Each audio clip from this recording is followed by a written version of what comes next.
Crispin Remulla of Cavite. Thank you very much, Governor, for your hospitality. And we would like to thank also Mayor Perfecto V. Fidel of Indang, Cavite, for the use of your municipality for today's press briefing. Would you like to give your opening remarks, Governor Remulla?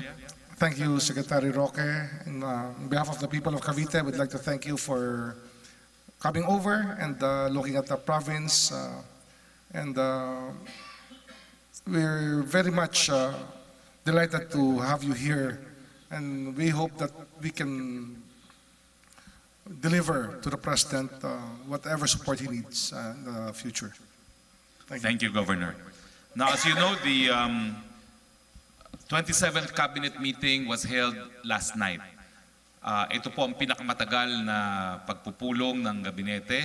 Ang estimate ng iba, umabot daw ng 10 oras. Sa katunayan po, dahil papunta ako dito sa Cavite, umalis na po ako ng malapit na ng alauna ng umaga, pero hindi pa po natapos yung pagpupulong. But in any case, ang highlights po is we confirm that the President, of course, received already yesterday afternoon from the Consultative Committee the draft constitution that will usher in the country's shift from unitary to federal system of government. No? Also, the CONCOM was instructed by the President to revise the transitory provisions because the President wants to provide for an elective transition leader since he articulated in the Cabinet that he will no longer serve as a transition leader. He wants to step down as soon as the people have ratified the federal constitution, and he wants someone younger to be elected by the people to serve as a transition leader. Also yesterday, I'm very pleased to announce that our pet bill when we were in Congress, Universal Health Care, which we sponsored and defended in the lower house, was certified urgent by the President. Now, this means that we can expect the Senate to act very quickly on the pending Universal Health Care bill, which is being heard by the Senate Committee on Health, headed by Senator J.V. Ejercito.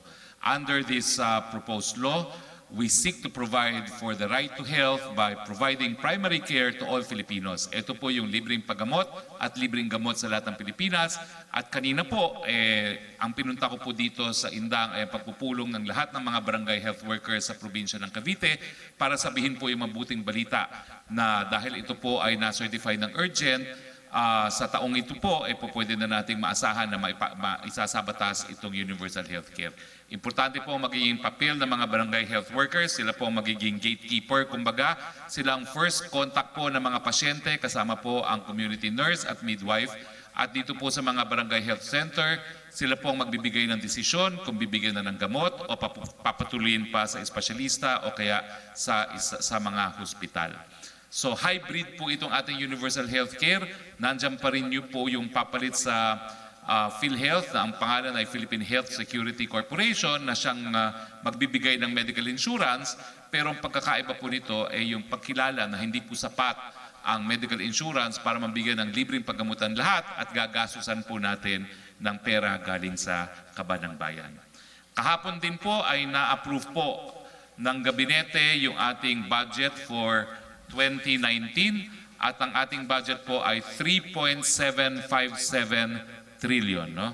Ang major expense po natin ay personal services, 1.185 billion. Maintenance expenditures, 562.9 billion. Capital outlays, 752.7 billion. Allotment to LGUs, 640.6 billion. Support to GOCCs, 187.1 billion. Tax expenditure, 14.5 billion. At debt burden, which is 14.1 billion. Again, ang naapruban pong budget ng gabinete for the year 2019 is 3.757 trillion pesos. At kahapon din po, naapruban din ng gabinete yung pagbubuo ng isang departamento para sa disaster resilient, sang-ayon po doon sa SONA speech ng ating presidente noong 2017. Nagkaroon din po ng diskusyon sa isang bill para sa second phase ng agrarian reform at nagkaroon din po ng updates doon sa acquisition ng Novasar system. Now, sinabi rin po ng Presidente na babasahin po niya ang kanyang SONA at ito po ay hindi tatagal ng 35 minutes. Si Binibining Joyce Bernal po ang nakuha nating direktor para sa SONA. Sinabi rin po ng Pangulo na nakipagpulong siya kay Archbishop Valles ng mga 30 minutos mula po alas 4 hanggang alas 4:30. Sinabi nga po ng Pangulo na matapos niyang makausap si Archbishop Valles ay hindi na po siya magsasalita tungkol sa simbahan sa panandalian. No? Pagpapatuloy po natin ang dialogo, ang susunod po ay magkakaroon po ng panel ng CBCP na siyang makipagpupulong naman po dito po sa panel ng Malacanang na tayo po ay kasapi. Now, yan po ang mga highlights ng cabinet meeting kahapon. So alam ko po maraming tanong ang Malacanang press corps ngayon. No? So hindi ko po alam kung sino magbabasa ng tanong ng Malacanang press corps, but I'm willing to accept questions now from the Malacanang press corps. Kung meron pong local press corps dito sa Indang, pwede rin po kayo magtanong. No? Sir, from Joe Reyes of Malaya, may details na po ba yung four-man team of experts on Deng Vaxia, like identities or from what countries? Will they receive any form of compensation? When will they start their investigations, and if they have a deadline? Ay, salamat po. Na-report din po ni Secretary Duque na yung hinihinging panel of experts na siyang mag-aaral dun sa epekto ng Deng Vaxia ay naisumitin na nila kay Presidente. 4 po yan, hindi ko po alam ang mga pangalan, alam ko lang po ang nationalities. Meron pong isang taga-Vietnam, meron pong isang taga-Thailand, meron pong isang taga-Singapore at meron isang taga-Sri Lanka. Ang pagkakaintindi ko po, pipili si Presidente ng 3 sa 4. So bahala po ang Presidente na mamili. Pero meron naman po tayong sapat na budget para sila imbitahan dito sa Pilipinas at mag-aral dun sa kung anong dapat nilang pag-aralan para magkaroon sila ng conclusion sa tunay na epekto ng Deng Vaxia. Okay, sir. Another one from Joe Reyes. May details na po ba yung Philippine aid that would be sent to Japan? How many and when will the soldiers, engineers, doctors be sent? How much medicine will be sent? Any other assistance to be extended? And any update on the condition of the Filipinos in Japan? Kinukumpirma ko rin po na nagkaroon ng desisyon na magpadala po ng tulong sa bansang Japan dahil nga po nasa lantas sila na walang tigil na ulan. Ang tulong po ay sa pagpapadala ng mga inhinero at saka mga doktor at ng gamot. Wala pa pong halaga at si Secretary Alan Peter Cayetano po ang magpapadala ng mensahe ito sa ambahador ng Japan. Sir, regarding the cabinet meeting last night, according to Sec Piñol, it lasted around 10 hours. Piñol said that the cabinet discussed raging national concerns. Can you please elaborate? And what other measures were certified as urgent by the President apart from the Universal Healthcare Bill? Well, nagkaroon po ng discussion nga po doon sa proposed second phase ng agrarian reform, no? At saka doon sa update ng acquisition ng Novastar system. Pero kanina po, isinummarize ko na yung mga major points na na-discuss po sa cabinet meeting. Sir, another one. Kasama na po sa proposed 2019 national budget ang mga gagawing paghahanda para sa shift to federal government tulad ng pagkakaroon ng plebisito. If yes, how much ang budget at kung hindi, saan naman kukunin ang pondo? Well, hindi po ako sigurado kasi hindi detalyado yung piniresenta sa amin ni Secretary Jokno. No? So, yung suma total lang po at saka yung breakdown ang binigay ni Secretary Jokno, bagamat mahaba pang usapin kasi maraming mga departamento na kumbaga nagre-request na ibalik yung ilang mga items na natanggal sa kanilang departamento. No? So hindi po ako sigurado but I will check kung meron na pong provision for the holding of referendum. Pero ang inaasahan nga po natin ay kasabayan ng 2019 elections. No? So kasama na po sa budget ang 2019 elections siguro po yun, kung maisasabay sa 2019 elections.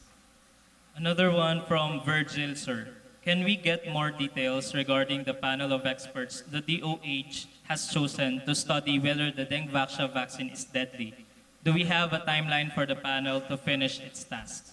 Yun lang po ang napagkasunduan kahapon. No? May 4 na pangalan, po pwedeng pumili ang presidente, lahat po yan, dayuhan, lahat po yan, walang kinalaman sa kahit kanino dito sa Pilipinas. Pero 3 taga Southeast Asia po, isang Sri Lankan. Sir, from Joseph Morong, ako follow-up sa mechanism ng pag-elect ng Transition Commission. Who is eligible to be head of Transition Commission? Well, siguro po, dahil yan ay intended originally for the President. No? Anyone who is qualified to run for the position of President can also run for the post of Transition Leader. Pero antayin po natin dahil lang naging deklarasyon naman ng Consultative Committee, they will comply with the wish of the President and they will redraft it to provide for the specific provision na hinihingi po ng Presidente sa transitory provisions. And last one from MPC, Sir, Ina Andolong. PRRD directed CONCOM to elect the transitory leader. Does this mean CONCOM mismo ang mag-elect or magkakaroon ng general election? Hindi po, general elections ang iniisip ng ating Pangulo para dun sa magiging transition leader natin. Dahil under the proposed constitution po, the new government under the new constitution will take effect June 30 of 2022. At kung maaprubahan nga po itong saligang batas na ito, ang sabi ni Presidente, bababa siya sa kanyang posisyon ng 2019. Okay, Dexter? Good morning. Lang po dun sa transitory provision. May sapat po bang budget o paglalaanan ba ng budget sa 2019 para dun sa halalan? Kasi kung hindi siya maihahabol ng regular senatorial election, maaring after na ng midterm election yung pag-i-elect para dun sa susunod, yung magiging transition leader. Hindi naman po problema yon dahil kung hindi sapat o kung walang appropriation, pwede naman po magkaroon ng supplemental budget. So nagawa na po yan ng mga ibang pagkakataon na kung kinakailangan magpatawag ng referendum o plebisito at walang provision, pwede naman pong magpasa ang Kongreso ng supplemental budget. So hindi po problema yon. Sir, questions from local media. Number 1, status of LRT extension and other road infrastructure projects linking Cavite to Laguna and Greater Manila area. Well, alam ko po, all systems go no para sa lahat po ng mga proyektong riles na para sa Cavite, no. So that's good news for Cavite po dahil yan po ay isa dun sa mga pinakaunang na-aproban at isa rin sa pinakaunang mai-implement. Bukod po sa mga release ng train, alam ko po maraming mga bagong highways na gagawin po. Papunta po rito sa Indang, nakita ko na yung mga billboards na humihingi ng paumanhin dahil magsisimula na ang connector no, between Cavitex and SLEX. No? So, ang Cavite po will really be one of the primary beneficiaries of President Duterte's Build.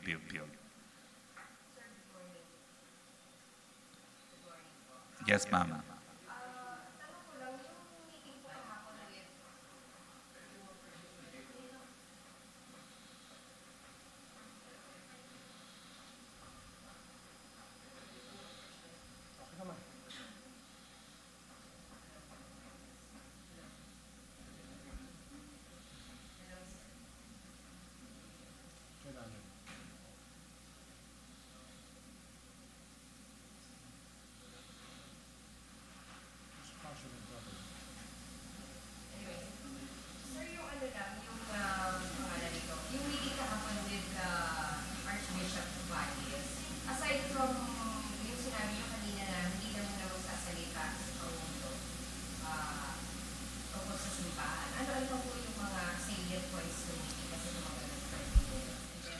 Well, may isa pong sinabi si Presidente pero I wanted sana po to clarify with him first no kasi it was just in between yung discussions during the cabinet.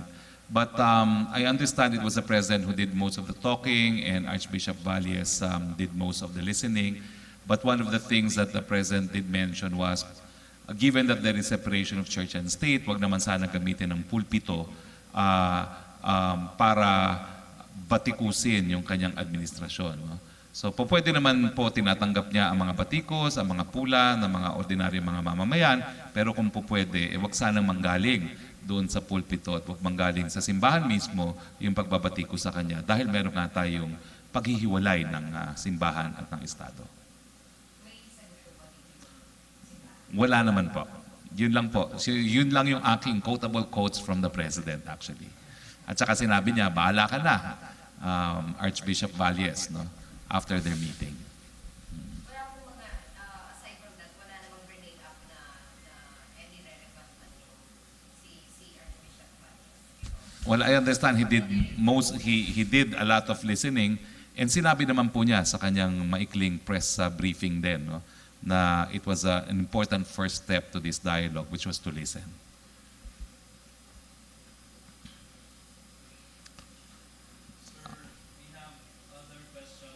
Wala kang mic. Anyway, yung question kanina was yung question na yung mga conversation between Archbishop Valles, no? So ngayon wala na talaga tayong microphone. Paano ba 'yan? Lapit ka na lang dito kasi hindi maririnig ng viewers. Bigay mo na lang 'to. Hello? Ayan. Yeah, meron na raw. Yeah, meron na. Sir, stand of President Duterte regarding the brutal shooting, killing of 13 Martires City, Vice Mayor Alex Lutigan. Well, gaya po ng lahat ng mga patayan, ang obligasyon po ng Estado ay imbestigahan, litisin at parusahan itong mga pumapatay nito. No? At from here, in fact, I will condole with the family of the Vice Mayor, no? Because 13 Martires is next to Indang. Sir, the province needs a dump site. Will the national government intervene on this? Well, alam ko po ito isang proyekto ng pamahalang lokal, pero dahil ang DNR naman po ang siyang mag-i-issue ng mga permits na yan, I'm sure the DNR would be closely coordinating with the local government unit for this dump site for the province of Cavite. Ano po ang dapat asahan sa zona ni President? Nako, madami po, no? Pero nagkaroon na nga po tayo ng pre-zona kung saan yung mga iba't ibang mga economic clusters chairman na mga miyembro ng gabinete ang nagbigay na at nagdetalye ng mga accomplishments ng kanilang mga departamento, no, sa tinatawag nating pre-zona report. No? So inaasahan po natin na the President need not repeat yung mga accomplishments nito na na-discuss na ng mga miyembro ng kanyang gabinete and will speak from the heart as I said. No? At nangako nga po ang Presidente, hindi na po mahaba ito, hindi siya mag-extemporate, he will read it. At alam ko po, there is now very close coordination between the individuals preparing the speech and the President himself. Sir, from a scale of 1 to 10, what rate will you give on the war on drugs? Ako po, siguro bibigyan ko siya ng mga 8.5. Marami pa pong dapat magawa. Pero ang importante po, even the surveys will indicate na majority of our people, 80 plus of our people, feel safer, they feel that more secure in their homes dahil nga po dito sa drive against criminality and the war against drugs. 86% po yung datos na nanggaling sa survey na nakita ko. Sir, another one, madami nang nahuhuli sa illegal na droga but based on police reports, same pa rin ang market value. Does this mean walang epekto sa supply ang kampanya? Hindi po ako sigurado na walang epekto sa value po kasi kung titignan niyo po yung ating facts and figures, billion-billion na po ang mga droga na nahuli at nasira na po ng gobyerno. Sir, last question from the local media. Are you running for a post in the 2019? We leave that to God po because only God can tell us what will happen to our lives. And possibly the people of Cavite will also decide. Tukulan dun sa SONA. Kasi nung mga nakarang SONA ni Pangulo, you wanted it simple, di ba? Yung wala na mga magagapong mga damit at yung pagkain simple lang. Will that be the same for this coming SONA? I'm sure the ladies will not like it, pero I don't think the President will deviate. No? Anyway, the ladies have found a way to look glamorous given the limitation that no gowns allowed. No? So they have been very successful in being very elegant and yet not wearing gowns for the SONA. Alam ko yung misis ko talagang handang-handa na rin.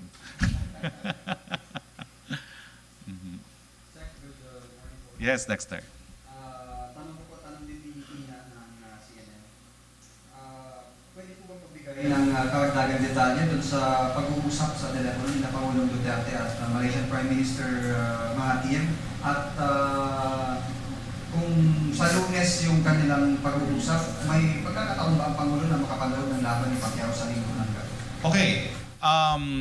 Itong call po ni Mahathir, no, he announced that it was coming and I knew he took the call.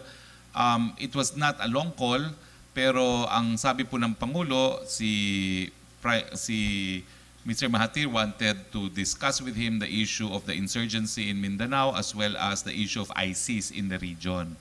Tapos nabanggit naman ni Pangulo, sige, let's do it kasi pupunta naman ako ng Malaysia para manood ng Manny Pacquiao fight. So, ang unang plano po ni Pangulo, talagang it's going to be a private trip to watch Manny Pacquiao's fight. Pero nung nagkausap nga po sila ni Prime Minister Mahathir, nag-date na sila, no? Kumbaga, dahil 15 ang laban, 16 po ang magiging pag-uusap ni Presidente at ni Prime Minister Mahathir. Sir, follow-up. Si Pangulo tumawag kay Mahathir, informing the Prime Minister na pupunta siya to watch Manny Pacquiao. Hindi ko po alam kung sino ang tumawag, no? Pero ang konteksto po nun, talagang mag-uusap lang sila para mag-agree kung kailan sila pwedeng mag-usap. Pero nagkataon naman po na desidido na ang Presidente na pumunta ng Malaysia para manood. So, nagkaroon ng kasunduan na the following day they will meet in KL. So, the trip on the 15th, of course, is a private trip dahil panunood lang yan kay Manny Pacquiao.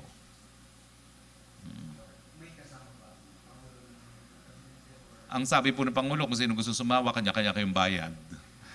Biglang natahimik po ang mga miyembro ng gabinete. Hindi po, joke. Pero I'm sure meron din po talagang sasama. No? Ako, sasama po ako dyan to give the media briefing on the meeting between Prime Minister Mahathir and the President. Hindi ko po alam kung makakasama ako sa boxing match kasi hanggang ngayon, di pa sinasabi ni Senator Pacquiao kung may ticket na available pa. So,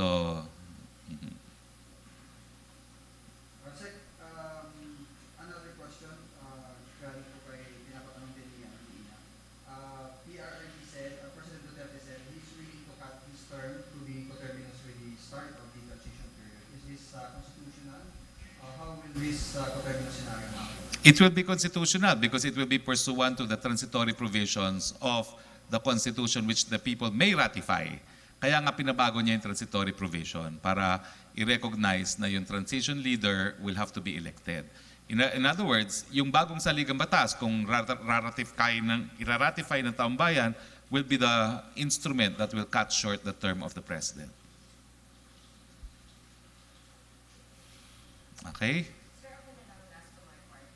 Wala ka pa rin mic. Ito po sa universal healthcare. Paano po yung magiging idea nito? Kasi di ba papalitan yung PhilHealth? So, paano yung magiging proseso nito? Will this be available talaga to everyone? Or It will be available to everyone kasi unlike the current system of PhilHealth that it's only open dun sa mga nagbabayad, may dalawa na tayong classification, contributing, non-contributing. Yung non-contributing, gobyerno na ang magbabayad ng premiums. Pero this is still universal healthcare kasi hindi tayo magre-rely on premiums and on insurance alone. Napakadami pong investment din ng gobyerno, lalong-lalo na sa capital expenditure. No? Patuloy po tayo magpapagawa ng mga barangay health centers. We're aiming for 1 barangay health center per barangay. Tapos magagawa rin po tayo ng mga regional health units, no? Na mas malalaki. Mga 13 po ang personal niya, mga RUs na yan. No? At syempre yung mga district hospitals. Ang mangyayari po dito, yung Philippine Health Security Corporation ang siyang magbibigay ng taripa sa lahat ng serbisyo na ibibigay ng mga medical professionals. No? Hindi naman po aangal ang mga doktor na yan dahil bagamat bababa ang kanilang PF, dadami naman ang kanilang pasyente. Ang katunayan po ngayon, 67% ng ating taumbayan namamatay na hindi nakakakita ng doktor sa kanilang talambuhay. No? So you can imagine that even if nominally ang per visit ng doktor ay bababa dahil naman mas madaming mga pasyenteng po pwede na magbayad, tataas pa rin ang income ng ating mga doktor. Pero lahat po ng serbisyo na ibibigay natin sa taong bayan ay magkakaroon ng taripa. At ang gamot po, ang bibili na rin ay ang Philippine Health Security Corporation dahil ang experience po natin, yung example na binibigay ko, yung sumama po ako kay Presidente sa Russia, naiwan ko insulin ko. Yung insulin ko po dito sa Pilipinas, 3,000 pesos. Sa Russia po, 300 dahil single purchasing. At kung makakabalik nga po si Presidente sa Russia, yun pang isang gusto niya na magkaroon ng thorough briefing kung paano ginawa ng mga Russians na naibaba nila yung presyo ng gamot. Aside from this bill, ano pa yung urgent bills na gusto mong aprobahan ni Pangulo by this year? Well, meron po kaming legislative agenda, no? At marami naman po na naipapasa na, pero isa po sa prioridad din is yung tinatawag na rice tarification. Yung papatawan na lang po natin ng taripa ang kinakalap na bigas nang sa ganun po hindi tayo magkukulang ng bigas. At the same time, hindi naman madali para magpasok ng bigas dahil meron namang taripa na hindi po yan magiging mababa. At gagamitin din natin yung kikitain natin para ibigay din yung mga pangangailangan ng ating mga Pilipinong mga magsasaka. So ano pa ba ho ito? Madami po ito napakalaking nahabang listahan po yan. Pero nakalagay po dito sa agenda po ng Presidente, meron tayong 28 bills na kabahagi ng administration legislative agenda. Meron po ditong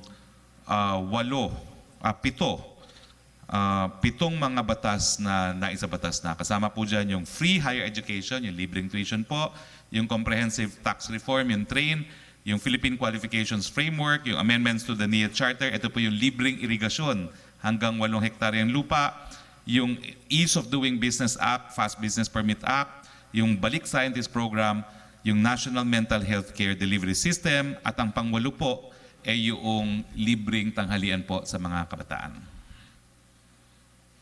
Okay? Sir, kapahawal, may pag-uusap na ba ang lokal na pamahalaan ng LG ng Cavite at ng Malacanang ngayon sa parang lumalabas sa pangapatay sa mga pagpatay sa mga lokal na opisyal, at may gusto ba iparating ang local official government po ng Cavite? Siguro si Governor Remulla will answer that. Thank you. Well, nalungkot po kami nung nangyari itong Sabado, yung trahedya na nawala ang aming Vice Mayor at kinuha dahil sa isang political assassination. Ang tingin namin dito, ito was a political assassination. Ang nakita lang namin, parang they're riding on the wave of the hysteria on the Halili and the Bote killings. At although we believe it's really unrelated to any of these things that happened already. At ito ay extremely local political question. The motivations are purely local in nature. And we believe that ang aming sinasabi sa mga police, please tell all your colleagues in all regions, in all levels, to be on red alert as the people will ride on this hysteria. And meron pang gustong gumawa niyan, probably sa iba't ibang area ng Pilipinas. And hindi tayo pwede magpadala sa ganitong pangyayari dahil hindi naman tayo sunod-sunuran lang sa mga tao. Tayo po ay nag-iisip kung ano ho ang talagang nangyari. At alam namin talaga na hindi ito pwedeng ilagay sa mga bumabatikos na ito'y war on drugs, ito'y ginagawa ng mga government agents. Hindi po ganoon ang aming tingin dito. Kaya sana mag-alerto po ang kapulisan na bantayan ang buong Pilipinas sapagkat malapit na eleksyon and we expect a lot of people to think about killing again as a means of going to power, and we really believe that the police should do their job in this nature and in this context, no, na prevention is better than anything else, so they have to be very visible everywhere. At we have been in very close contact with the police regarding this case. And that's all that I can say about that. No? Talagang, and we believe that the police knows what to do about this killing that happened. Prior to this killing, our crime rate had gone down by 40% already. That's why it's really a big setback to us. Not only that, but because we lost a person, a very good person in the, with the name of Alex Dubigan. He's a very good guy. At he could have been a great leader in the city of Tres Martires. And kahapon kasama ko yung pamilya, and mamaya babalik ako doon, and I'll bring Secretary Roque para makilala niya ang pamilya, para at least ma-assuage ang mga damdamin na hinanakit na namumuo sa kalooban ng mga malalapit kay Alex Dubigan. Yun po. Salamat. So, alam niyo po, ang problema rito, kakilala ko lahat ng mga napatay. Kakilala ko rin po si Vice Mayor. No? At siyempre po, ang pangako naman ng Malacanang, bibigyan po natin ng katurungan lahat ng mga biktima dito sa mga naging patayan. Okay? So kung wala na pong question, maraming salamat po for joining us in our press briefing today. Again, I'd like to thank Governor Jesus Crespin Remulla. Thank you very much, Governor, and Mayor Perfecto Fidel. I'd like also to acknowledge Board Member Renifer Ambion and Vice Mayor Sami Rodil, as well as Councilors Moica, Bernarde, Kasaysayan, and Councilor Ping Remulla, as well as one of my favorites student, soon-to-be board member, Pingoy Remulla. Maraming salamat po at hanggang Thursday, this coming Thursday.